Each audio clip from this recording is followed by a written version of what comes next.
प्रसिद्धे सौव्यानाना फलम पते वंदिता अर्हन्ते मोक्षमाराहणा कंसो।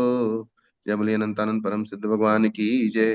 देवादेव 1008 से आदिनाथ भगवान की जय। 1008 से शांतिनाथ भगवान की जय। पार्श्वनाथ महावीर भगवान की जय। परम पूज्य आचार्य श्री शिव कोटि महाराज की जय।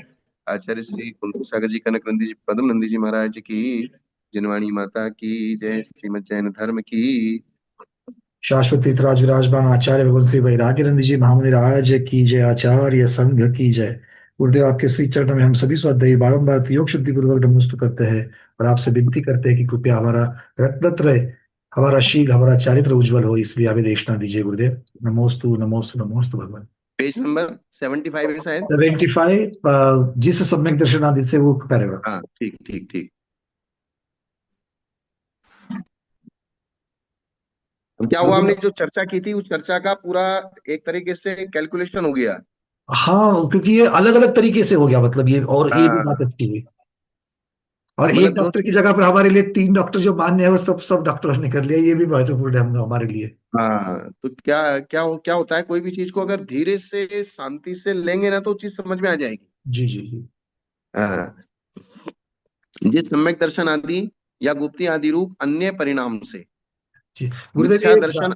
गुरुदेव बस एक मिनट, ये गाथा जो है 37 नंबर की, थोड़ा क्योंकि उसका एक पैराग्राफ हो चुका है, तो अच्छा थोड़ा सा ठीक अगर ठीक ठीक ठीक। ओवरलैप रहेगी तो थोड़ा हाँ ठीक हाँ है। हाँ। ये गाथा हमारी चल रही है 37 नंबर की। जहाँ जी 37 नंबर की गाथा में बताया गया है, पहले उन्होंने बताया था 6 द्रव्यों का श्रद्धान करना। फिर उन्होंने बताया जीव द्रव्य का श्रद्धान करना।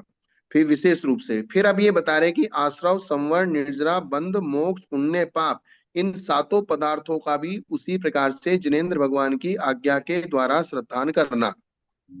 तो अब इन्होंने सबसे पहले आश्रव की परिभाषा बताई। आश्रव की परिभाषा बताने के बाद फिर अब जो है संवर, निजर आदि की सबकी परिभाषा बताएंगे। जी जो गाथा में क्रम से दिया है ना, आश्रव, संवर आदि। तो आश्रव की परिभाषा इन्होंने बताई दी। ये आश्रव की परिभाषा में इन्होंने क्या बताया, जिसके द्वारा आना होता है वो आश्रव है, जिस कारण भूत आत्म परिणाम से पुद्गल कर्म रूप पर्यायों का आगमन होता है वो आश्रव है। आगमन के बारे में एक चर्चा इन्होंने की थी कि भाई आगमन का मतलब कहीं दूर से चल के नहीं आ रहे हैं, वहीं के वहीं वे विश्व सोच परिणमन हो जाते हैं। जी। ये एक शंका समाधान में उन्होंने ये बात की थी कि वे विश्व सोचे वहीं के वहीं परिणमन कर जाते हैं, और क्षेत्रांतर को, परिणमन करना ही आगमन है।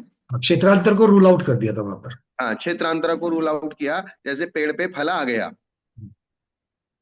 अर्थात पेड़ की वो डाली, उस डाली पे फूल निकला और फूल ही फल रूप से परिणमन हो गया, तो उसको कहा जाता है कि पेड़ पे फूल आ गया या पेड़ पे फल आ गया।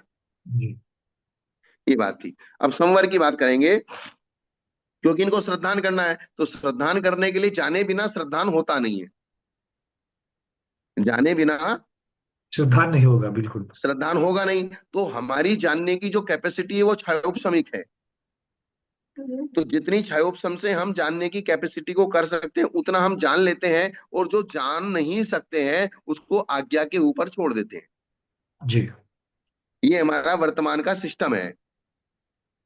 क्योंकि ना तो हमको अवधि ज्ञान है, न परे मने परे ज्ञान है, और न केवल ज्ञान है, और न केवल ज्ञान जितना हम जान सकते हैं, न अवधि ज्ञान मने परे ज्ञान जितना हम जान सकते हैं। हमारे पास तो जो आगम, जो शास्त्र हमारे पास है, उसको भी अपने क्षोभसम के अनुसार उसको जानेंगे। जो नहीं जानेंगे उसको भगवान की आज्ञा के ऊपर छोड़ते जाएंगे। और ये आगमोक्त भी है, क्योंकि इसके पहले की गाथाओं में इसी की चर्चा हुई है। इसी की चर्चा हुई है कि भाई जितना जान सकते हो जान लीजिए, जो नहीं जान सकते हो, तो इसका मतलब ये नहीं कि आपको जानने का पुरुषार्थ नहीं करना है।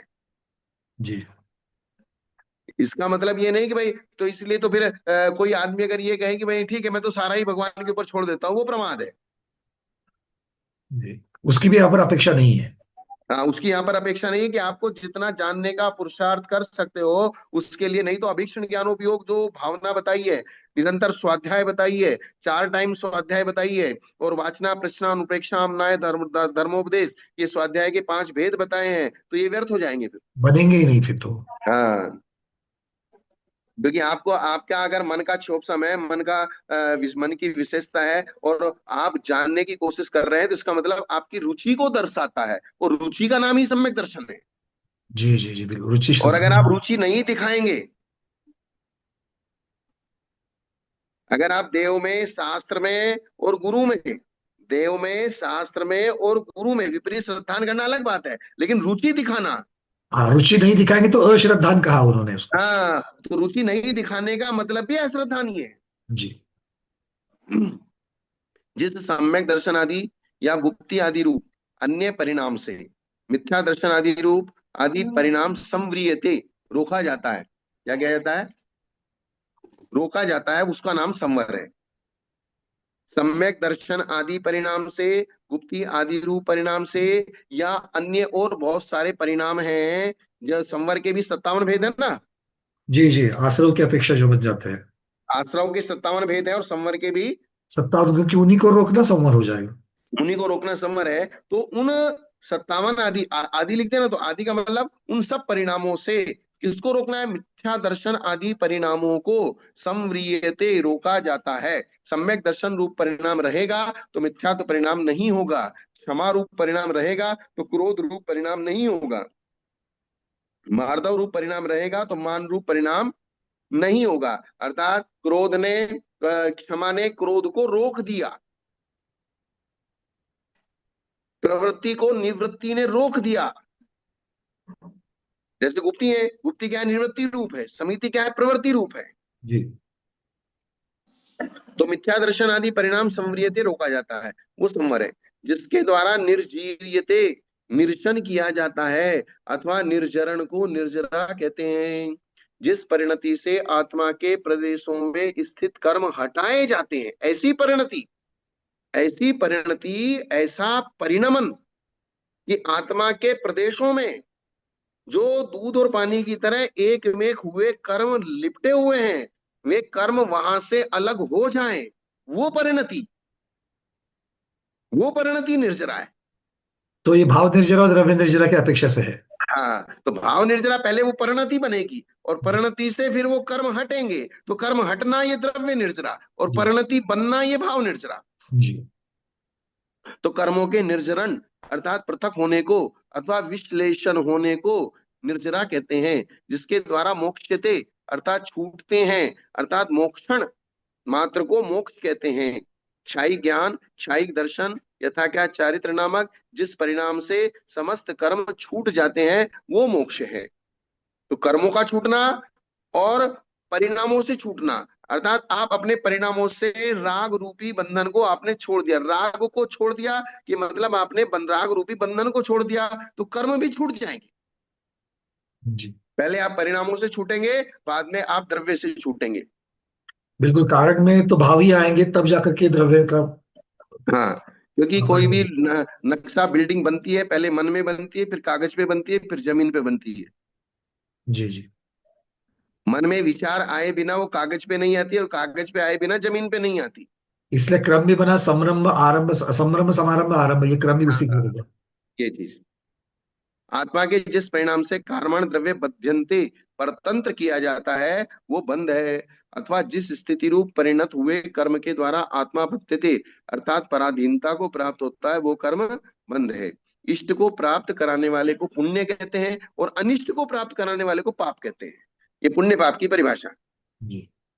जो हमारे मन को अच्छा लगे उसको प्राप्त कराने वाला। यहाँ ये नहीं बताया गया कि किसको प्राप्त कराने वाला। इष्ट अनिष्टता में उसको विभाजित कर दिया। और इष्ट अनिष्ट की परिकल्पना करना ये आपके मन के ऊपर निर्भर है। वो तो विवक्षा हर एक जीव की अपेक्षा से बदल जाएगी। क्योंकि उन्होंने कहा है संसार में जितने भी पदार्थ हैं वे स्वयं अपने आप से ना इष्ट हैं ना अनिष्ट हैं। बिल्कुल। आप आप उसे उसमें, कैसे, आप कैसे हाँ, ग्रहण करते हो, ये आपकी आप बुद्धि कैसे वहां उसको पर है। ग्रहण करते हो? पंकज जी मुझे अच्छे लगते हैं, दूसरे को अच्छे नहीं लगते। एक ही व्यक्ति है, 4 लोगों को अच्छा लगता है, 5 लोगों को बुरा लगता है, किसी को ना अच्छा लगता है ना बुरा लगता है। व्यक्ति एक ही है। इसलिए आपका जो संकल्प है, वो संकल्प ही इष्ट और अनिष्ट की कल्पना कराता है, और जिसको जो अच्छा लगता है उसको वो मिल जाए तो उसको सुख होता है। जी। सुख, संसारिक सुख की परिभाषा क्या है? जिसको जो अच्छा लगता है वो अगर उसको मिल जाए, वो उसके लिए सुख का कारण हो जाता है। और जिसको जो अच्छा लगता है वो उसको मिलना, वो उसके पुण्य के ऊपर निर्भर है। जी। तो इसलिए इन्होंने परिभाषा क्या बनाई पुण्य पाप की? इष्ट को प्राप्त कराने वाले को पुण्य कहते हैं और अनिष्ट को प्राप्त कराने वाले को पाप कहते हैं। यहाँ बंध शब्द से जीव के परिणाम का ही ग्रहण किया गया है, कर्म का नहीं, क्योंकि पुण्य पाप का पृथक ग्रहण किया गया है। पुण्य पाप को इन्होंने अलग ले लिया है।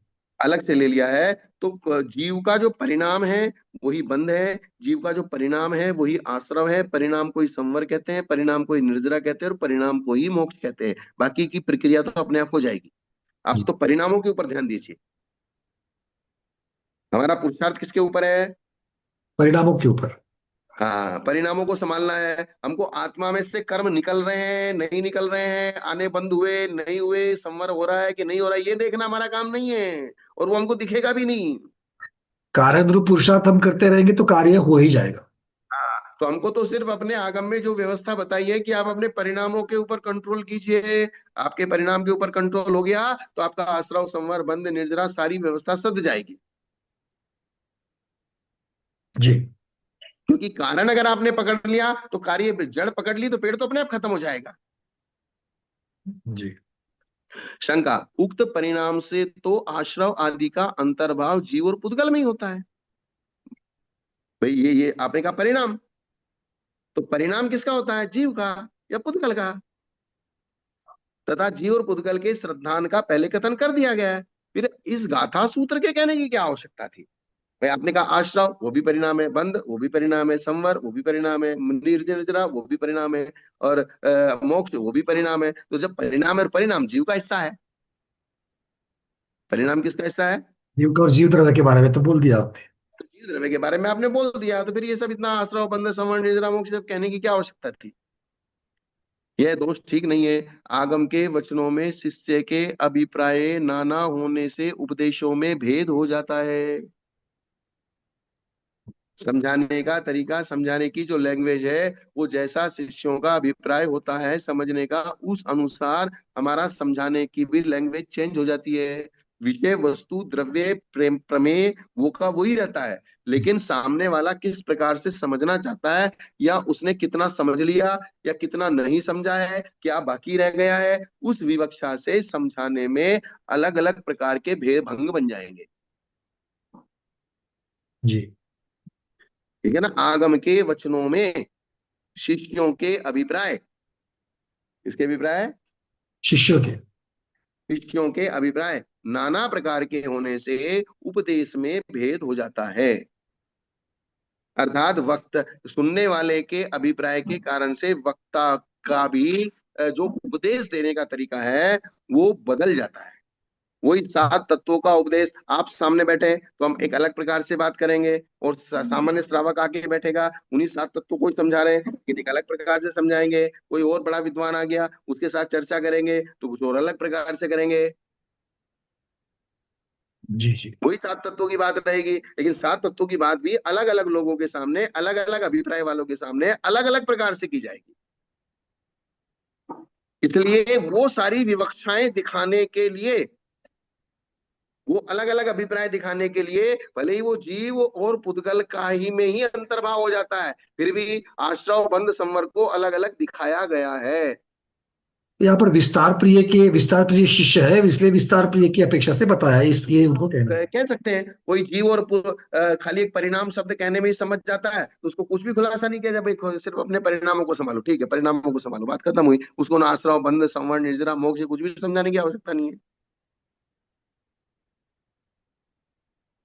अतः इन सब में श्रद्धा करना चाहिए, ये प्रेरणा की गई है। किंचित भी अश्रद्धा नहीं करना चाहिए। कोई ये कहे कि इसकी क्या आवश्यकता है, जैसे आपने कहा था ना, बोले इसकी क्या आवश्यकता है, इसकी क्या आवश्यकता है, इसकी क्या आवश्यकता है, ये आवश्यकता का मैटर नहीं है।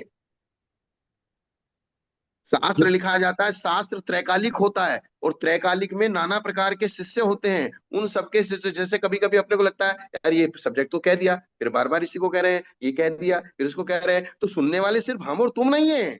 इस शास्त्र को पढ़ने वाले जो मंद बुद्धि है वो भी है, ज्ञानी है वो भी है। हर प्रकार के शिष्यों को पढ़ना है। तो आचार्य ने अपने दिमाग में वो सारे शिष्यों को नजर में रखते हुए शास्त्र लिखा है। जी। क्या? जैसे सिद्धांत चक्रवर्ती देवीचंद्र महाराज ने धौला की हम्म। ही बातें गोमट सर जीवकांड में बताई है, पर किंतु वहां हाँ, पर गोमट सर सामने गोमट राय वहां पर बैठे तो गोमट राय की अपेक्षा से उनको वहां पर फिर से उन्होंने उसको विस्तृत कर दिया। वही वही।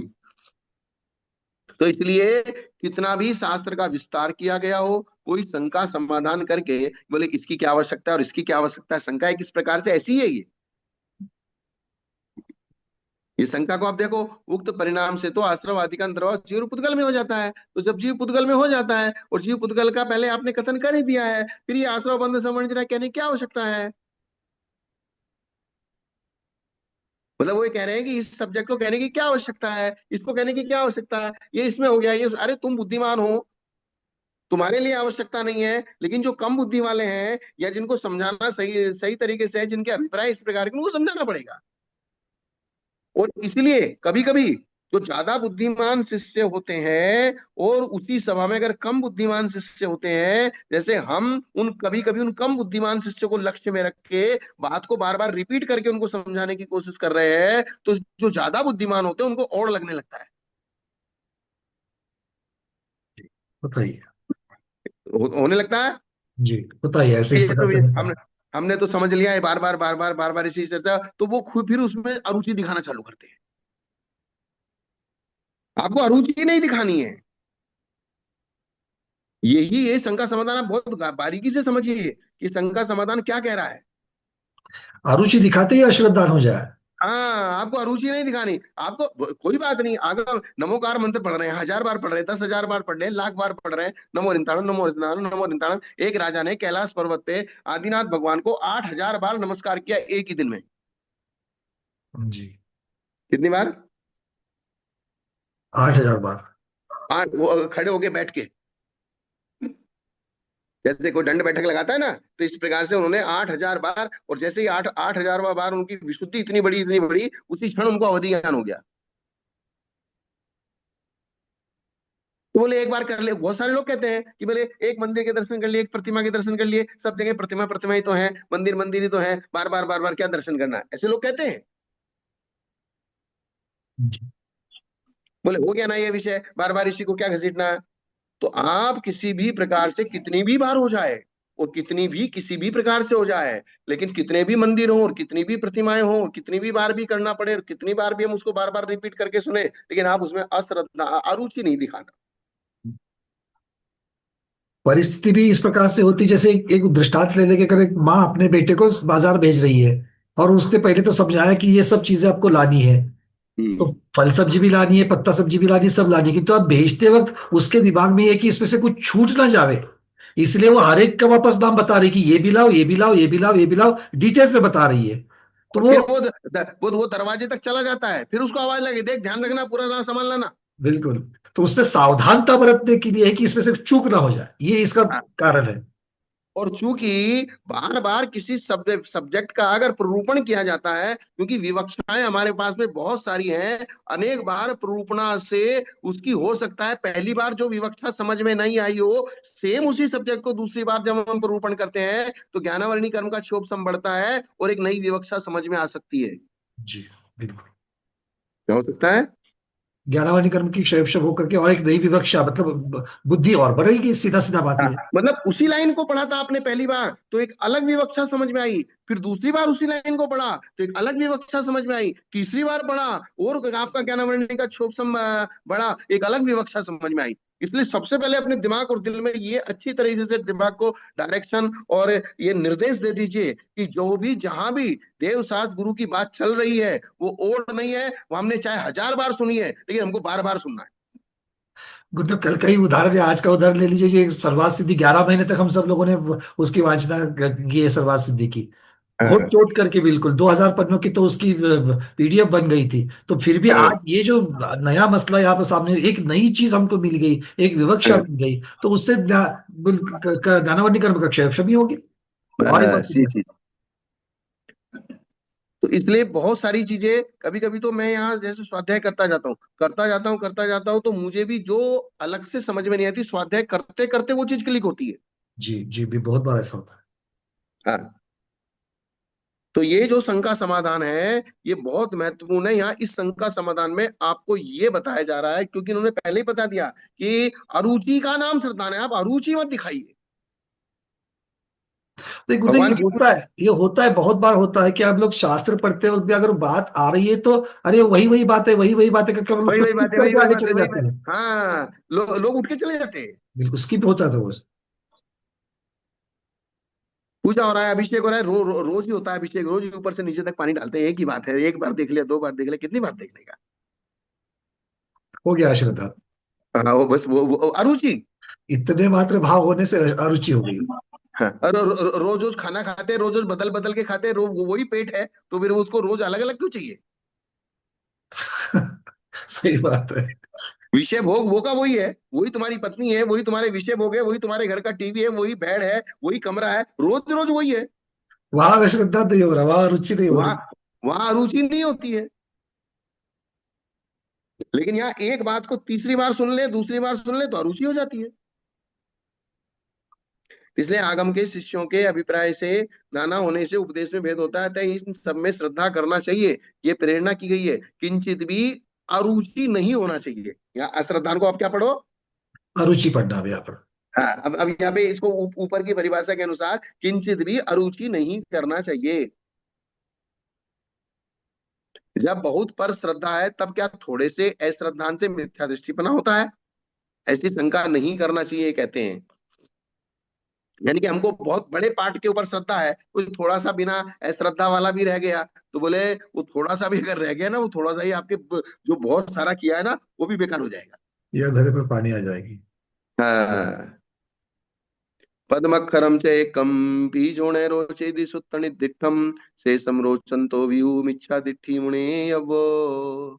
जिसे पूर्वोक्त सूत्र में कहा गया एक भी पद, एक भी अक्षर जिसको रुचता नहीं है, आगम में कहा गया एक भी पद, एक भी अक्षर, बहुत बड़ी की तो बात जाने दो, शेष में रुचि होते हुए भी निश्चय से नियम से उसे मिथ्या दृष्टि जानना चाहिए। सारे आगम को श्रद्धान करता है, सिर्फ एक अक्षर को नहीं मानता। क्यों नहीं मानता, रीजन क्या है आपके पास नहीं मानने का। आप केवल ज्ञानी हैं, आप सर्वज्ञ हैं, आपके पास रीजन क्या है नहीं मानने का।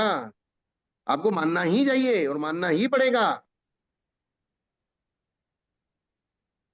पद शब्द से, पद का सहचारी पद का अर्थ का है, अक्षर से थोड़े शब्द लिए गए हैं, थोड़ा सा भी अर्थ अथवा शब्द श्रुत जो आगम में कहा गया है वह जिसे नहीं रुचता है, और शेष आगम रुचता है। अब आप ये समझ लीजिए, 50 लाख रुपए की गाड़ी है, 1 करोड़ रुपए की गाड़ी है, मर्सिडीज गाड़ी है, उसकी बहुत बारीक वायरिंग होती है। एक बारीक भी वायरिंग अगर मिस हो जाएगी तो गाड़ी चलेगी नहीं, वो 50 करोड़ 1 करोड़ रुपए गाड़ी बेकार है वो। जी। क्या।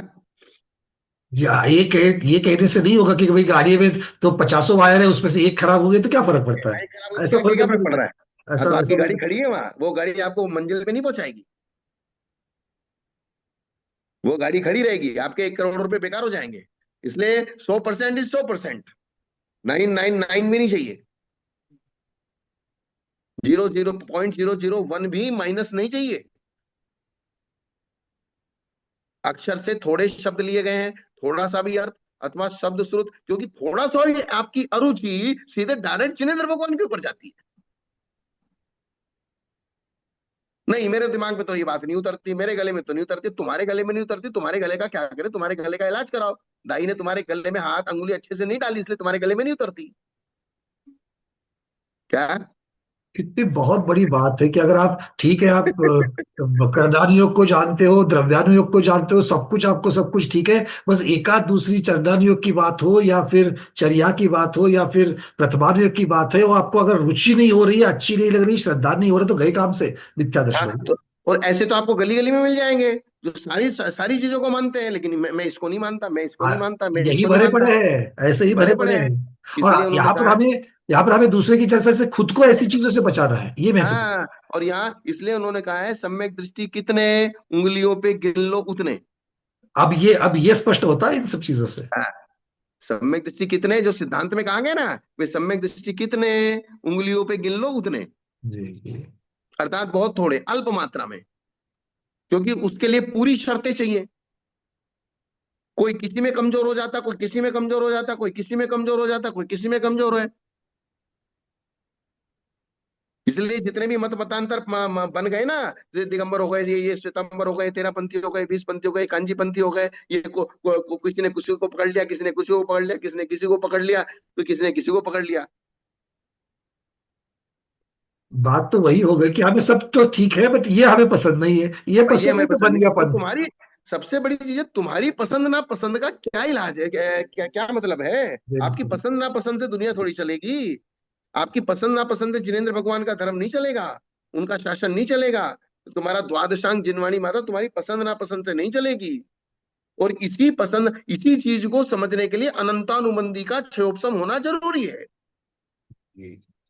अनंतानुबंधी अगर बैठी रहेगी वो मानने नहीं देगी। इसलिए उस अनंतानुबंधी को हटाओ पहले। अपनी कक्षाएं को नॉर्मल करो, डाउन करो अपने आप को। हमारे संग में एक फौजी महाराज है, वो कहते हैं कि मिलिट्री में जब भी कोई जाता है ना, तो कोई भी मिलिट्री में जाता है तो उसके अंदर बहुत ज्यादा जोश भरा हुआ होता है। तो मिलिट्री में एकदम घुसते उसको ऐसा लगता है मैं पता नहीं क्या कर दूंगा क्या कर दूंगा। तो मिलिट्री में उसको प्रवेश मिलते ही सार सबसे पहले तो उसको जीरो पे लाते हैं, ठंडा करते हैं उसको, जोश को। जोश ठंडा करते हैं। और अगर किसी के अंदर वो सिलेक्शन हो गया लेकिन उसके अंदर जोश है ही नहीं, तो उसके अंदर जोश पैदा करते हैं। मतलब पहले जो वो लेके आया है, चाहे वो जोश बिना जोश का आया है और चाहे ज्यादा जोश वाला है, उसको पहले जीरो पे लाएंगे। उसको क्या करेंगे पहले? मतलब उसको पूरा अपने जो तरीका से उसको सही सही तरीके से उसको जीरो करेंगे। जी जी, जीरो करेंगे और फिर बाद में उसको अपने तरीके से नई ट्रेनिंग मिलेगी कि जोश आना है तो कितना आना है, कब आना है, कैसा आना है, किस प्रकार आना है, जी। कहाँ जोश दिखाना है और कहाँ जोश नहीं दिखाना है। ऐसे ही हम लोग जो सब पढ़े पढ़ाए हैं ना, बचपन से जिस जिस मत में, जिस मतांतर में हम पैदा हुए हैं, जिस घर में पैदा हुए हैं, पहले उस सब को शास्त्र पढ़ने से पहले जीरो करो। क्या करो? बहुत बड़ा बात, अब बहुत ऐसा काम बता दिया कि बहुत मुश्किल काम है, महावीर भगवान के लिए भी मुश्किल हो जाएगा ये तो, सबको जीरो हाँ, करना वापस। पहले अपने आपने बचपन से जो अपने घर में, परिवार में और अपने गांव के मंदिर में देखा है, उस सबको पहले आपको जीरो करना पड़ेगा। जी। और जीरो करोगे फिर नए तरीके से आपको एडमिशन मिलेगा और नए तरीके से ट्रेनिंग मिलेगी, तब जाके काम बनेगा। और हम तो नई ट्रेनिंग आपको देना चालू किया और आप बीच बीच में अपनी अपनी बात घुसेड़ते रहते हो। मैंने तो बचपन से ऐसा कभी देखा ही नहीं, मैंने तो कभी ऐसा सुना ही नहीं, मैंने तो कभी ऐसा नहीं किया था। तो मिलिट्री वाले उसको बाहर निकाल देंगे, तू घर जा, हमको तेरी जरूरत नहीं है। हमारे यहाँ ऐसा होता है, हमारे महाराज जी ने ऐसा बोला है, ये भी हाँ, उसमें वो नहीं है। वो समझिए। आप निष्पक्ष होके आगम पढ़िए, प्रमाण नए निक्षेप सब चीज हमारे पास है, सारा आगम हमारे पास है, सारी व्यवस्थाएं हमारे पास है। हम किसी को उदार बुद्धि से नहीं जीना हमको। लेकिन इसलिए तो यहाँ कितनी बड़ी बात कही कि एक अक्षर को भी जो नहीं मानता वो मिथ्या दृष्टि है, बात खत्म। इसलिए आपकी 1 करोड़ की गाड़ी हो चाहे 10 करोड़ की गाड़ी हो, और जितनी ज्यादा ज्यादा महंगी गाड़ी होती जाएगी उसकी वायरिंग बहुत बारीक हो जाती है। और एक बारीक सी भी वायरिंग मिस हो गई, मोबाइल के अंदर कितनी वायरिंग होती है, अंदर से खोल के देखेंगे, जी बिल्कुल एक जी। बारीक सी वायरिंग अगर मिस हो गई तो मोबाइल नहीं चलेगा, आपका चाहे 5 लाख का मोबाइल हो।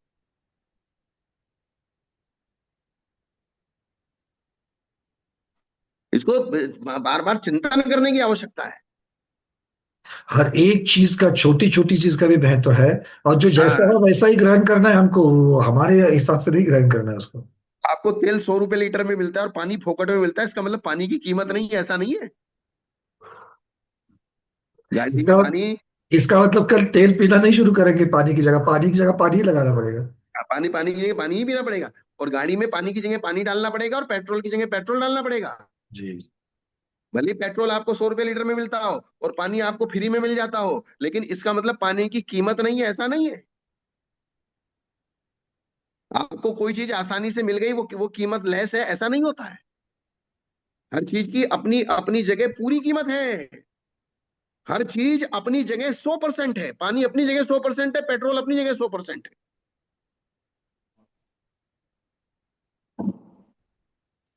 तो इसलिए अथवा शब्द श्रुत से जो आगम में कहा गया, जिसे नहीं रुचता है शेष आगम रुचता भी हो, तो उसे मिथ्या दृष्टि जानना। जैसे बड़े कुंड में भरे हुए बहुत दूध को भी विष का कण दूषित कर देता है।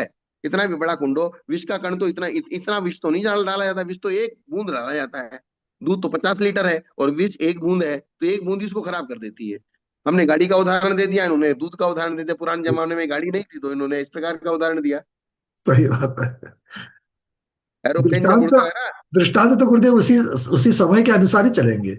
समय के अनुसार चलेंगे। और जैसे वही बात है, जैसे एरोप्लेन उड़ता है, जरा सी भी वायरिंग मिस हुई, वो ऊपर से नीचे आता है सीधा। जी। उसी प्रकार अश्रद्धान का एक कण भी आत्मा को दूषित कर देता है। हमारे पास था एक फौजी लड़का, उसका एयरफोर्स में ही एडमिशन था। तो बोले हवाई जहाज को जितने भी हमारे पास में राफेल आदि जितने भी बड़े बड़े होते हैं, उनको पहले जब तक 2 घंटा उनकी वायरिंग चेक नहीं की जाएगी तब तक ड्राइवर उसमें नहीं बैठेगा, पायलट। जी जी। प्री फ्लाइंग जो चेक होते हैं वो सारे। हाँ, पूरा का पूरा वो अप टू डेट, पीछे से लेके आगे तक उसकी पूरी वायरिंग चेक होगी, ये पूरा ये सिस्टम ये, चेक होगा। गुरुदेव ये भी बहुत बड़ा सुंदर दृष्टांत है, क्योंकि वहां पर भी हम अरुचि नहीं दिखा सकते। वो चेक कर हाँ, हर रुचि रोज नहीं का दिखा चेक कर सकते रहे हैं, हर हैं। रोज का ना चेक ना कर ना रहे हैं। ना ना। और जरा सा भी प्रमाद दिखा दिया, अरुचि दिखा दी, या देखने वाले ने प्रमाद दिखा दिया और हवाई जहाज उड़ गया तो गड़बड़ हो गई काम। बिल्कुल ठीक, बिल्कुल ठीक। मतलब फिर उसके बाद जब गिरोगे तो गिरने के बाद आपके टुकड़े ही टुकड़े होने वाले हैं। ऐसे आपने अरुचि दिखा के, मान लीजिए आपका कुमरण हो गया, और कुमरण हो गया आप दुर्गति पे चले गए तो चले गए, आप ढूंढते रहो फिर वापस सुगति। अब कोई तरीका नहीं है। इसलिए छोटी सी बुराई होती है, वो सारी अच्छाई को खत्म कर देती है। उसे मिथ्या दृष्टि जानना, ऐसा तो कहा। किंतु यही ज्ञात नहीं है कि मिथ्या दृष्टि का ऐसा स्वरूप है। अब ये तो बताओ कि मिथ्या दृष्टि का स्वरूप क्या है। ऐसी शंका करने पर मिथ्या दृष्टि का स्वरूप करने के लिए एक अलग गाथा और बताते हैं कि मिथ्या दृष्टि का स्वरूप क्या है। टाइम हो गया आपका, एक गाथा ले लूं। कितनी बड़ी है? 39? हाँ गुरुदेव, हो छोटी जाएगी, सी। एक पैराग्राफ है। मोहोदयन जीवो उविठ्ठम पविणम न सद्यति, सद्यति सद्भावम उविठ्ठम अणुविठ्ठम वा। ये सेम जीव कांड की गाथा है। महोदय न जीवा वो इट्ठन, ठीक। हाँ। मोह के उदय से जीव उपदिष्ट प्रवचन को श्रद्धा नहीं करता है। अब मिथ्यात्व कर्म का उदय ऐसा होता है जो जिनेन्द्र भगवान के द्वारा कहा गया उसको श्रद्धा नहीं करता, किंतु उपदिष्ट अथवा अनुपदिष्ट असमीचीन का श्रद्धा जरूर करता है। मतलब यही मिथ्यात्व कर्म का उदय है कि वो गलत का श्रद्धान करेगा और अच्छे का श्रद्धान नहीं करेगा। गलत का श्रद्धान बताओ चाहे ना बताओ, फिर भी अपने आप करेगा, और अच्छे का श्रद्धान बताने पे भी नहीं करेगा। और ये तो लोग व्यवहार में साक्षात दिख रहा है, 50 लोग कह रहे हैं ये गलत है ये गलत है, और एक आदमी कह रहा नहीं, ऐसा नहीं है, ये सही है।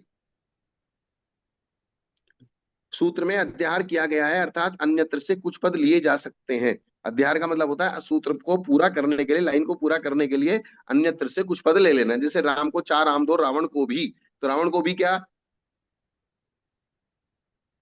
तो ये अध्यार हो गया। ये अध्यार हो गया। रावण को भी 4 आम दो, तो 4 आम दो ये हमने पिछले वाक्य से लिया। अतः अध्यार के साथ इस प्रकार पदों का संबंध मिलाना चाहिए। जो जीव उपदिष्ट प्रवचन को मोह के उदय से श्रद्धा नहीं करता और उपदिष्ट या अनुपदिष्ट असद्भाव का श्रद्धान करता है, वह मिथ्या दृष्टि है। या मोह का मतलब है दर्शन मोहिनी है, अर्थात मिथ्यात्व का उदय। उसमें मद्य के समान शक्ति होती है। जैसे शराब में आपको मोहित करता है, ऐसे जो मिथ्यात्व है वो आपकी आत्मा को इस प्रकार से भ्रमित करता है कि आपको सही चीज गलत लगती है और गलत चीज सही लगती है, जैसे शराबी को लगती है।